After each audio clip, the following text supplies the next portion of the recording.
Right now, your brain is lying to you about money, and you have no idea. If you've ever felt that invisible ceiling, that voice saying people like us don't earn that much, you've met your evolutionary programming face to face. It's older than civilization, more powerful than logic, and it's been running your financial life since before you could speak. In the next 50 minutes, you'll understand exactly why you make the financial decisions you do, why saving feels painful, why success feels dangerous, why your brain treats wealth like a threat to your survival. And more importantly, you'll learn how to finally rewrite that story. But first, I need to tell you about something that happened to a 7-year-old girl at a kitchen table. Something that explains why your relationship with money was decided before you even understood what money was. Whether you're fully focused right now, or simply letting this play in the background while you work, rest, or drift to sleep, your subconscious mind is listening. The gentle frequencies woven into this audio are designed to quietly reprogram your relationship with money and abundance. So there's no need to concentrate. Just relax. Let the words and frequencies do their work. Your mind will absorb what it needs. Picture a 7-year-old girl sitting at her family's kitchen table. Her parents are talking in hushed tones about money. Again, she doesn't understand the words mortgage or credit card debt, but she understands the tension, the worry lines on her mother's face, the way her father's voice gets tight when the bills arrive. Without anyone teaching her directly, she's learning. Money equals stress. Money equals conflict. Money equals something dangerous that adults whisper about when they think children aren't listening. This girl grows up. She becomes successful in her career. She earns more than her parents ever did. But something strange happens every time her income increases. She finds ways to spend it. She makes poor investments. She gives too much away. She sabotages her own progress. Her adult mind wants wealth, but her 7-year-old brain remembers that money is dangerous, that it causes pain, that good people don't accumulate too much of it. This isn't a story about one person. This is the story of how your brain learned to fear wealth before you even knew what wealth was. And it explains why becoming rich isn't really about learning new strategies or finding better investments. It's about understanding that your brain is running ancient software. Software that was designed to keep you alive 50,000 years ago, but now keeps you broke. Section 1. The caveman in your wallet. Your brain hasn't changed much in 50,000 years.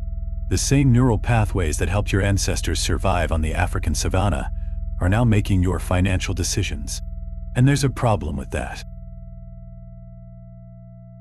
50,000 years ago, accumulating resources was dangerous. If you had more food than others, you became a target. If you stood out from the group, you risked exile. If you took too many risks, you died. So evolution wired your brain with a simple rule: blend in, share everything, and never, ever accumulate more than you need for immediate survival. This is why your brain treats your savings account like a threat. Every time you see money accumulating, ancient alarm bells start ringing. Your amygdala, the fear center of your brain, begins scanning for danger. Who might take this from you? Who might reject you for having it? What terrible thing will happen if you keep accumulating? Dr. Daniel Kahneman, the Nobel Prize-winning psychologist, discovered something remarkable about how we process gains and losses. He found that losing $100 feels approximately twice as painful as gaining $100 feels good. Think about that for a moment. Your brain is literally wired to feel loss more intensely than gain. This isn't a character flaw, it's evolutionary programming. In prehistoric times, Losing resources could mean death. Gaining them was nice, but not losing them was survival. This is why checking your investment portfolio during a market downturn feels physically painful. Why spending money on something expensive creates genuine anxiety, even when you can afford it. Why your first instinct when you receive unexpected money is often to find somewhere safe to put it, even if that safety earns no return. Your caveman brain doesn't understand compound interest. It doesn't understand that money can grow while you sleep. It only understands that accumulating resources makes you vulnerable, and vulnerability can be fatal. But here's what's fascinating. The people who do accumulate wealth have learned to work with this programming, not against it. They've found ways to trick their ancient brain into believing that building wealth is actually the safer choice. Warren Buffett, one of the wealthiest people in history, still lives in the same modest house he bought in 1958. He drives older cars. He eats at McDonald's. His caveman brain doesn't see him as someone who's accumulated dangerous amounts of resources because his lifestyle doesn't trigger those ancient alarm bells. Meanwhile, someone earning a tenth of Buffett's income might feel guilty about buying expensive coffee because their brain interprets any unnecessary spending as dangerous resource depletion. The wealthy have learned to separate their net worth from their lifestyle. They accumulate resources quietly, without triggering their brain's ancient warning systems. They understand that wealth is not about what you spend, it's about what you keep. But most people do the opposite. They increase their spending with their income, constantly triggering their brain's resource depletion fears. They live paycheck to paycheck not because they don't earn enough, but because their caveman brain won't let them accumulate what it perceives as excess resources. This is why budgeting often fails. You're not just fighting your current habits, you're fighting 50,000 years of evolutionary programming that says accumulating resources is dangerous. Understanding this changes everything. When you feel anxiety about saving money, you're not being irrational. You're being prehistoric. When you feel guilty about earning more, you're not being humble. You're being evolutionary. The question isn't how to eliminate these feelings. They're hardwired into your brain. The question is how to work with them. How to convince your ancient brain that in the modern world, accumulating wealth is actually the safest choice you can make. Section 2. The tribe is watching. Your ancestors lived in small groups of about 150 people. Everyone knew everyone. Your survival depended not just on your own abilities, but on your standing within the group. Get kicked out of the tribe, and you died alone in the wilderness. This created what psychologists call social monitoring anxiety, a constant, unconscious awareness of how your behavior might affect your position in the group. And this anxiety is still running in your brain today, especially around money. Think about the last time you bought something expensive. Did you feel the need to justify it? To explain why you needed it? To downplay how much you spent? That's your tribal brain at work, monitoring how your resource display might affect your social standing. Dr. Robert Cialdini's research on social proof shows that we constantly look to others to determine appropriate behavior.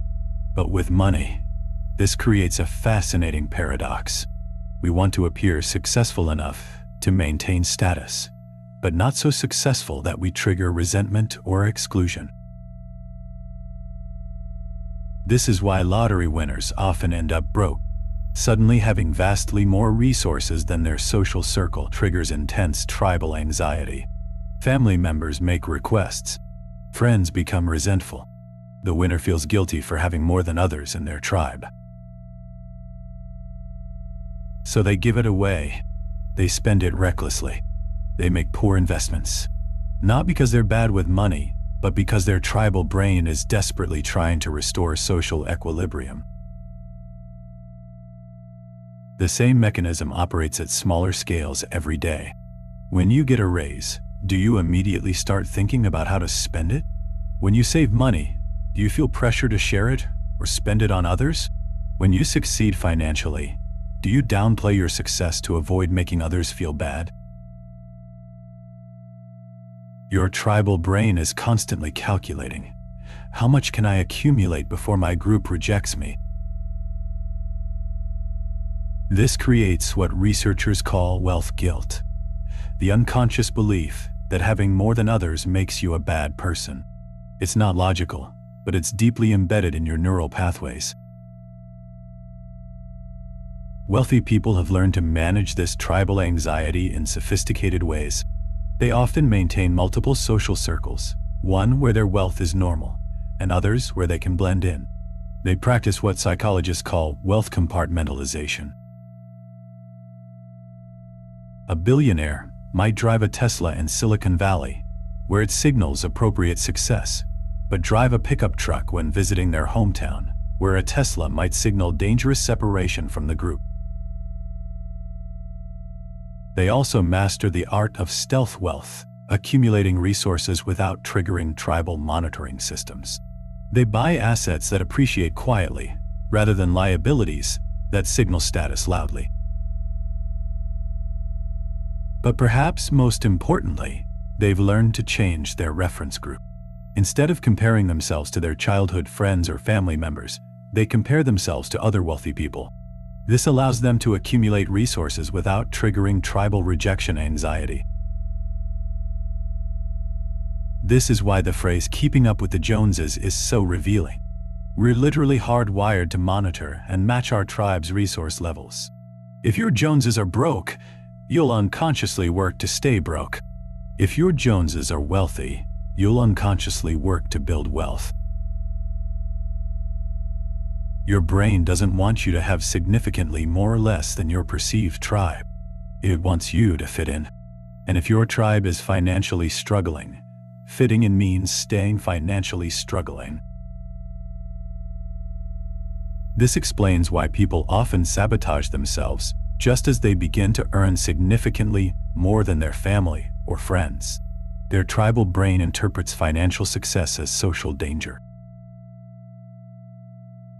The solution isn't to abandon your family and friends.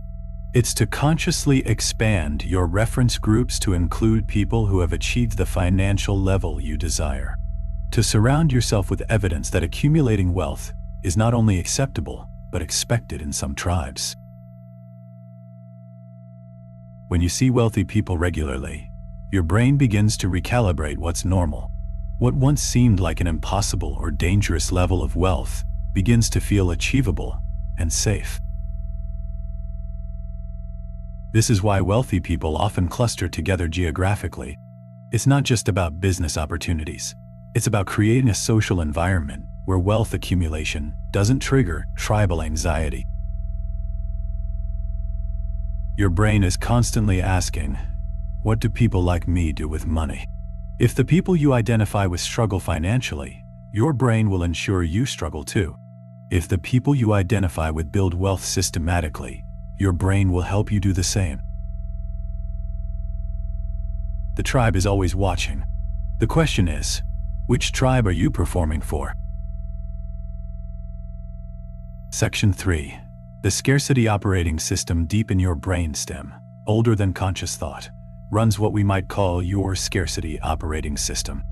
It's constantly scanning your environment for signs of resource limitation, and when it finds them, it activates a cascade of behaviors designed to help you survive lean times. The problem is, this system was calibrated for a world where food was genuinely scarce, where winter could mean starvation, where hoarding a few extra berries might mean the difference between life and death. In that world, the scarcity operating system was a masterpiece of evolutionary engineering. It made you intensely focused on immediate resources. It made you suspicious of long-term thinking. It made you prioritize consumption over accumulation. Eat the berries now, because there might not be any tomorrow. But in the modern world, This same system creates financial chaos. When your scarcity operating system activates, it doesn't care about your retirement account or your long-term goals. It cares about immediate resource acquisition and consumption. Dr. Sendil Mullainathan's research at Harvard revealed something profound about how scarcity affects decision-making. When people feel resource-constrained, whether it's time, money, or anything else, their cognitive bandwidth actually decreases. They become more impulsive, more focused on immediate needs, and less capable of long-term planning. This creates what Mullainathan calls the scarcity trap. When you feel broke, your brain literally becomes worse at making the kinds of decisions that would help you stop being broke. You've probably experienced this. When money feels tight, you might find yourself making poor financial decisions. Buying expensive convenience foods because you don't have time to cook. Taking payday loans because you can't think past next week. Spending money on small pleasures because the future feels too uncertain to plan for. Your rational mind knows these are poor choices, but your scarcity operating system has hijacked your decision-making processes. It's running a program designed for survival in a world that no longer exists. Here's what's particularly insidious. The scarcity operating system doesn't just activate when you're actually poor. It activates whenever you feel poor. And in a culture that constantly messages scarcity, limited time offers, exclusive deals, financial anxiety in the news, most people's scarcity operating system is running constantly. This is why people who earn good incomes often still feel broke. Their scarcity operating system interprets every expense as a threat, every bill as evidence of resource depletion, every financial decision as potentially catastrophic. Meanwhile, people who have learned to manage their scarcity operating system can feel abundant even with modest incomes. They've learned to signal safety to their ancient brain. How do you signal safety to a brain designed for scarcity? First, by creating what psychologists call resource buffers. Small amounts of money set aside not for any specific purpose, but simply to convince your brain that you have more than you need for immediate survival. Even $100 in a separate account can begin to calm your scarcity operating system. Not because $100 will solve major financial problems, but because it signals to your ancient brain that you have resources beyond immediate needs. Second, by practicing what researchers call abundance priming, regularly exposing yourself to evidence that resources are available and renewable. This might mean visiting libraries, which signal free access to vast knowledge, or spending time in nature, which signals abundant natural resources, or simply keeping fresh fruit visible in your kitchen, which signals food abundance to your unconscious mind. Third, by understanding that your scarcity operating system responds more to feelings than facts. You can have a substantial net worth and still feel broke if your brain is interpreting signals of scarcity. Conversely, you can have modest means but feel abundant if you're sending the right signals to your unconscious mind. Wealthy people intuitively understand this. They often maintain larger cash reserves than financial advisors recommend, not because it's optimal for returns, but because it keeps their scarcity operating system calm. They surround themselves with signals of abundance, not necessarily expensive things, but evidence that resources are available and renewable. They also practice what we might call scarcity inoculation, deliberately exposing themselves to small, manageable experiences of limitation so their brains don't panic when resources fluctuate. A billionaire might still clip coupons or look for deals, not because they need to save money, but because it gives their ancient brain a sense of control over resources. They're essentially practicing resource management skills that keep their scarcity operating system engaged, but not panicked. The goal isn't to eliminate your scarcity operating system. It's part of your survival hardware. The goal is to calibrate it for the modern world, where true scarcity is rare, but the feeling of scarcity is epidemic. When you understand that your brain is running software designed for a different world, you can begin to update that software. You can learn to signal abundance to your unconscious mind, even as you build wealth systematically and rationally. The scarcity operating system isn't your enemy. It's an ancient ally that needs new instructions for a new world. Section 4. The status anxiety machine. Woven throughout your brain is what researchers call the status monitoring system, a network of neural pathways constantly tracking where you stand in social hierarchies. This system is always running, always comparing, always calculating whether you're moving up or down in the invisible rankings that govern human interaction. And nowhere is this system more active than around money. Your ancestors' survival depended on their position in the group hierarchy. Higher status meant better access to resources, better mating opportunities, better protection from threats. Lower status could mean exile or death. So evolution built a sophisticated status tracking system into your brain.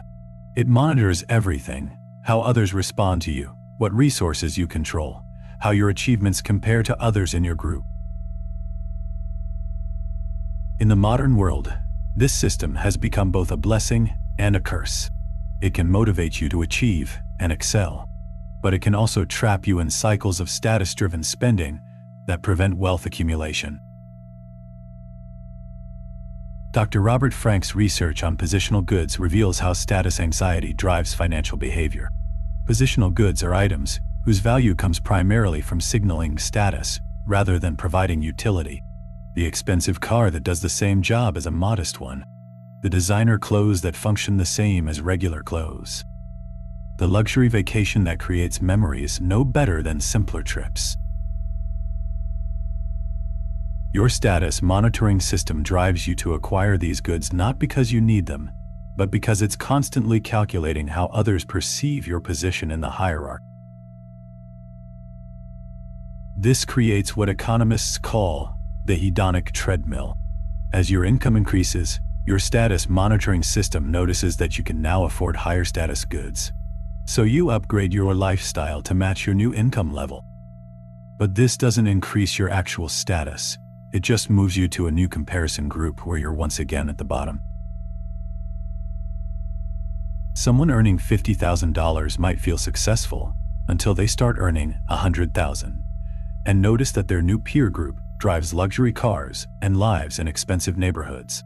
Suddenly, their status monitoring system is sending signals of relative deprivation. So they upgrade their lifestyle to match their new peer group, spending most or all of their increased income on status signals. They're earning twice as much but feeling no wealthier, and often feeling more anxious about money than before.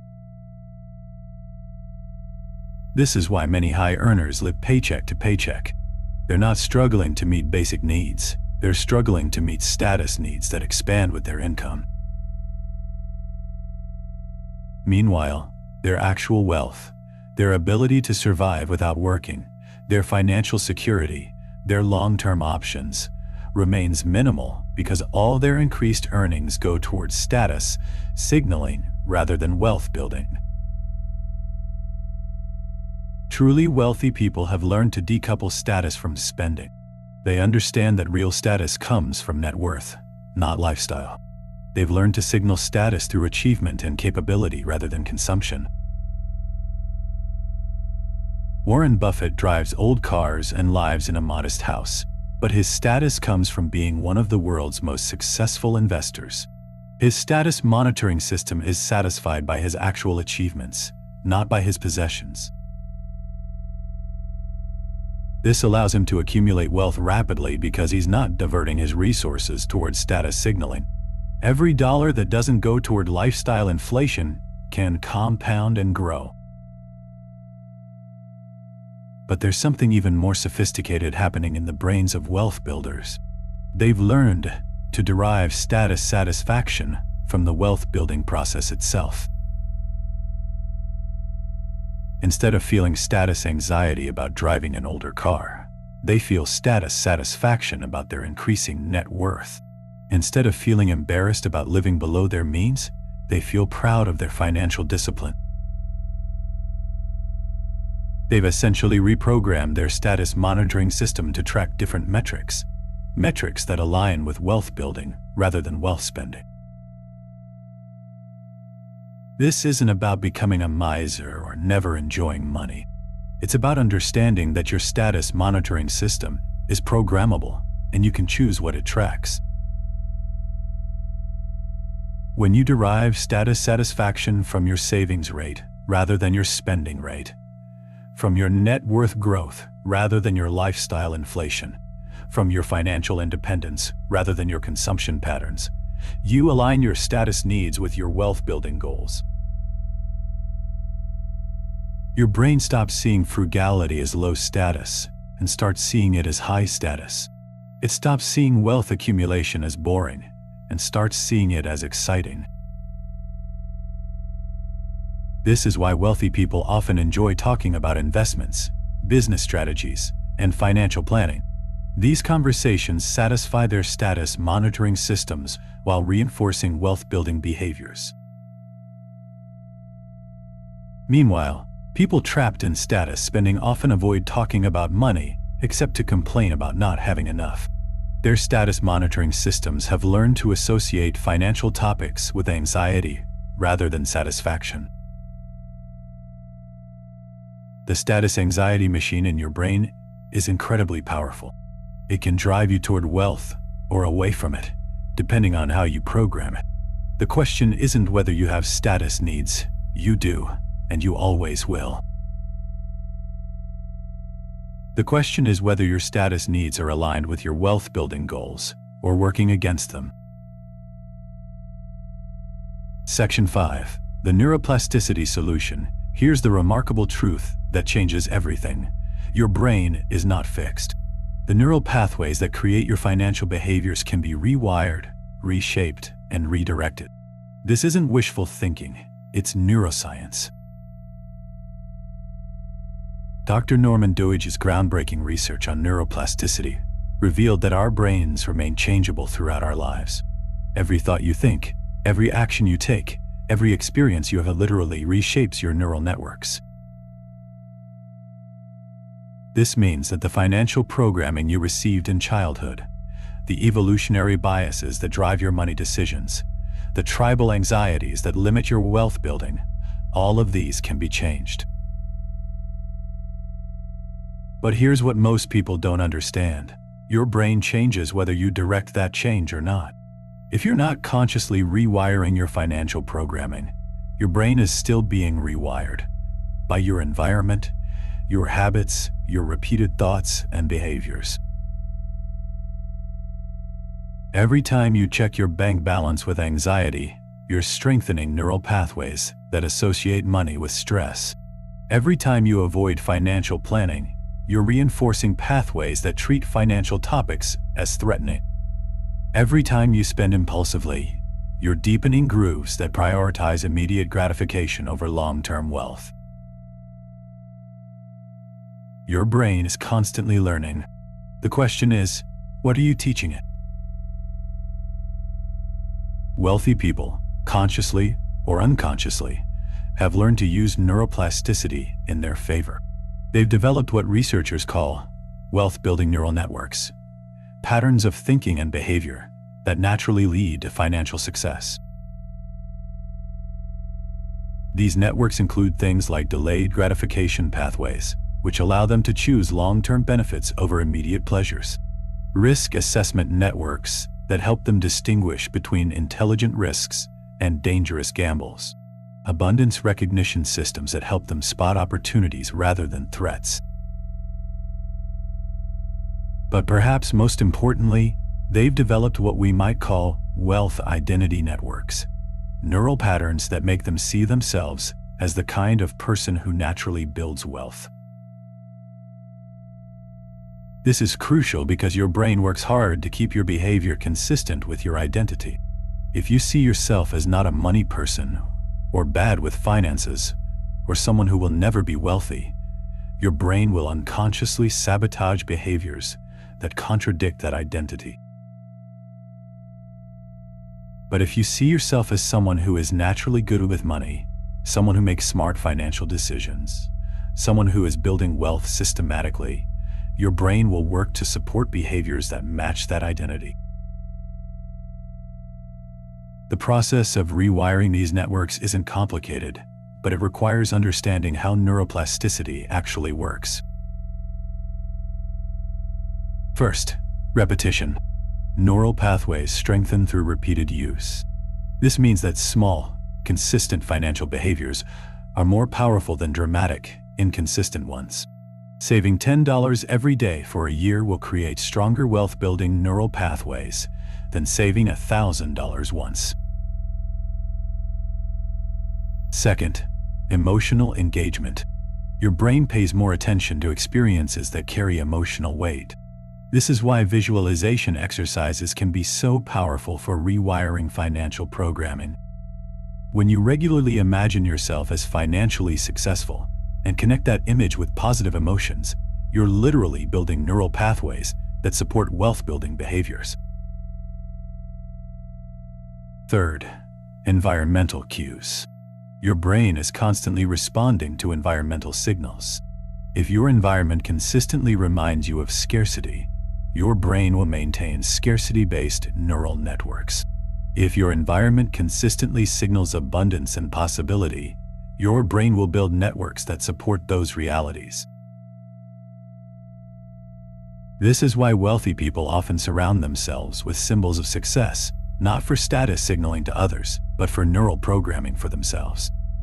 The expensive art in their office, the luxury car in their garage, the first-class seat on the airplane, these aren't just purchases, they're environmental cues that reinforce wealth-building neural networks. Fourth, social reinforcement. Your brain is deeply influenced by the people around you. If you regularly interact with people who have healthy relationships with money, who build wealth systematically, who see financial success as normal and achievable, your brain will begin to adopt similar neural patterns. This is why changing your social environment is often crucial for changing your financial results.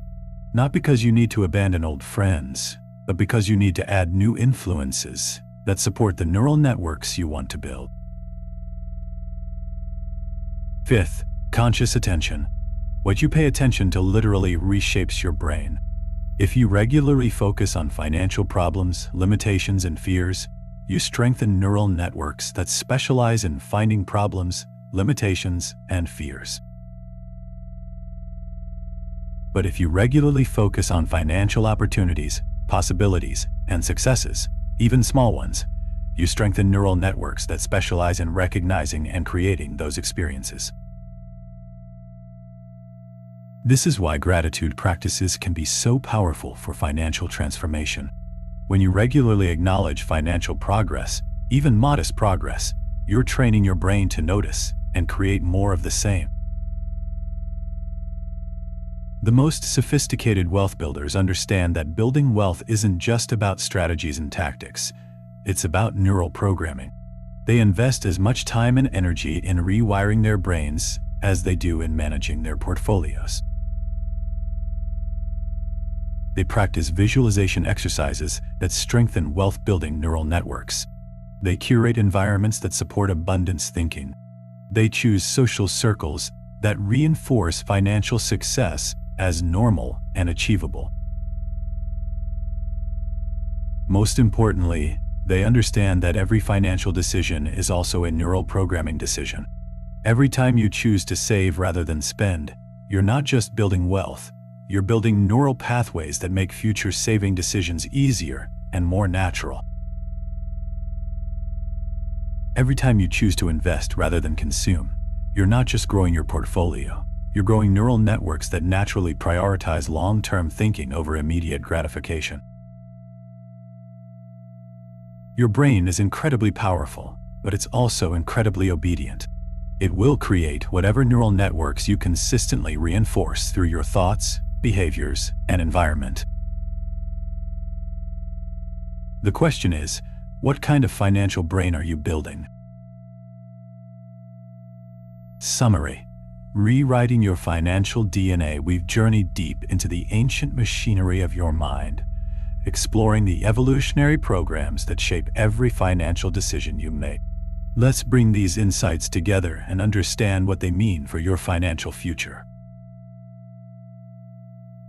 Your brain carries the survival software of your ancestors, programming that once kept humans alive, but now keeps many people broke. The caveman in your wallet fears accumulating resources. Your tribal monitoring system creates anxiety about having more than others. Your scarcity operating system makes you focus on immediate consumption rather than long-term building. Your status anxiety machine drives spending that signals position rather than creates wealth. But here's what we've discovered. This programming isn't permanent. Your brain is not your destiny. The wealthy haven't eliminated these ancient systems. They've learned to work with them. They've found ways to satisfy their tribal brain's need for belonging while building wealth. They've learned to calm their scarcity operating system while accumulating resources. They've redirected their status monitoring toward metrics that support wealth building rather than wealth spending. Most importantly, they've used the power of neuroplasticity to literally rewire their brains for financial success.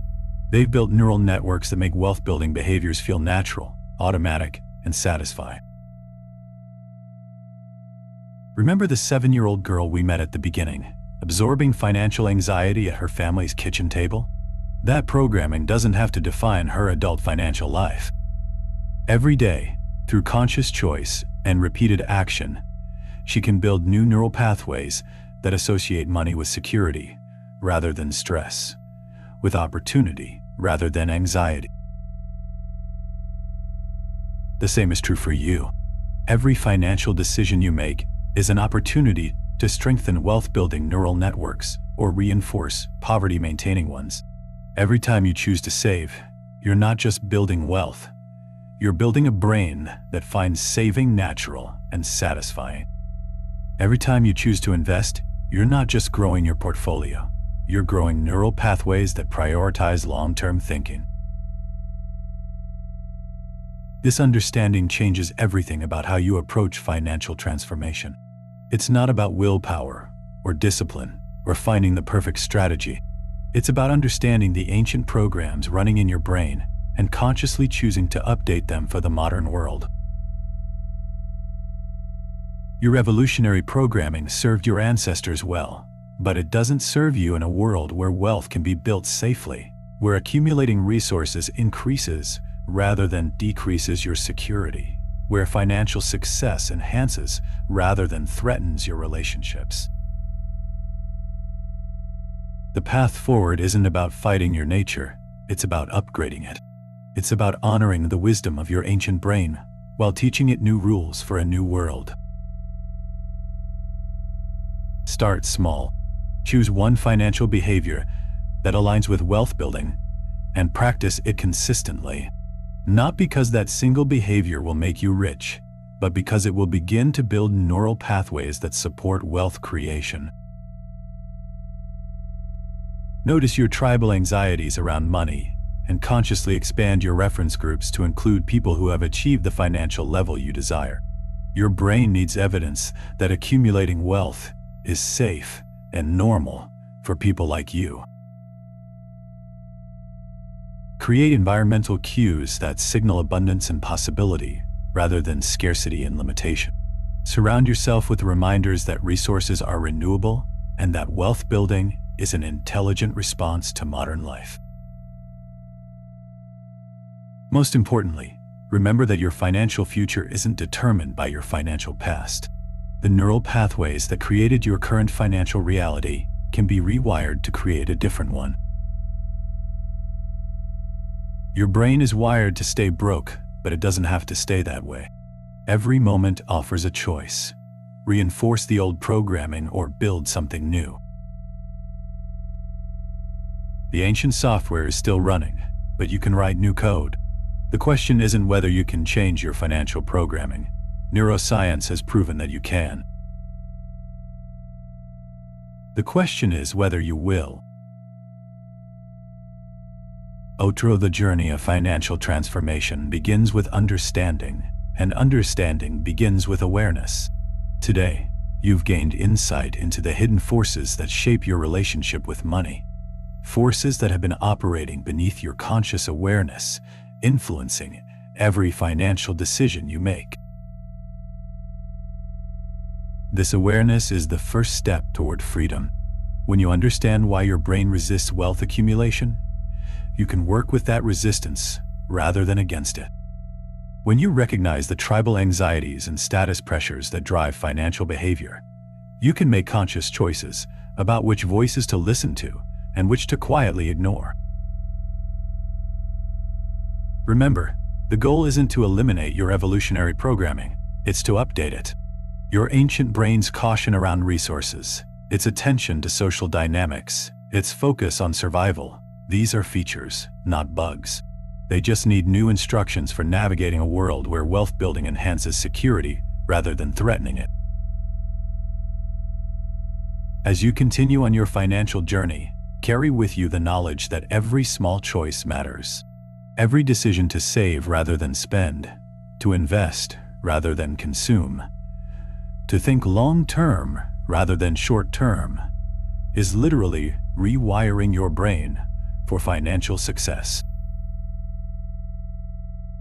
Whether you've been listening actively or allowing these insights to work on your subconscious mind, the process of transformation has already begun. Your brain is always learning, always adapting, always building new pathways based on your repeated thoughts and behaviors. The ancient programming that once kept your ancestors alive can now be consciously directed toward helping you thrive. Your brain is wired to stay broke, but it's also wired to change. And that changes everything.